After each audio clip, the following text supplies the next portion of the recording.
দিন সবার সবসময় সমান থাকে না। আজকে আপনার কাছে 1 কোটি টাকা আছে, কিছু মনে হচ্ছে না। কালকে কে জানে, আল্লাহ না করুক, যে 1000 টাকা কারো কাছে চাইতে হচ্ছে, 1000 টাকার জন্য ঠেকে গেছেন, হতে পারে না?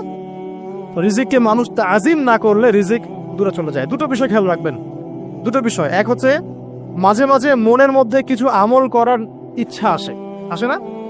মনে হলো যে আচ্ছা একটু 10টা আয়াত পড়ি, মনে আসে না মাঝে মাঝে? এমন মনে হয় না? ওই সময় এই যে মনের মধ্যে যে এই ইরাদাটা জাগ্রত হওয়া, এটাকে আমরা বলি ওয়ারিদ। অন্য ভাষায় আপনি বলতে পারেন মেহমান। কি বলতে পারেন? এটা আল্লাহর পক্ষ থেকে আপনার কলবের মধ্যে মেহমান হিসেবে এসেছে। এখন আপনি যদি আমলটা করেন, সেই মেহমান বারবার আপনার কলবে আসবে।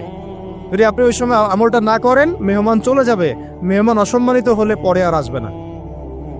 একইভাবে রিজিক আল্লাহ পাক দিয়েছেন, এর তাজিম যদি করতে পারেন রিজিক বেশি আসবে। রিজিকের তাজিম সম্মান করতে না পারলে রিজিক আসবে না, বেশি কমে যাবে। উসমান রাদিয়াল্লাহু আনহু সবচেয়ে ধনী ছিলেন না? কেন জানেন? কেন? এটা কি জানেন কেন ধনী ছিলেন? একে তো তিনি প্রচুর দান সদকা করতেন, এটা তো আপনারা জানেনই।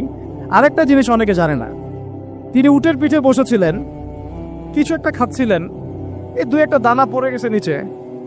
উটের পিঠ থেকে নেমেছেন, নেমে সেই দানা উঠিয়েছেন, পরিষ্কার করেছেন, ধুয়েছেন, আবার খেয়েছেন।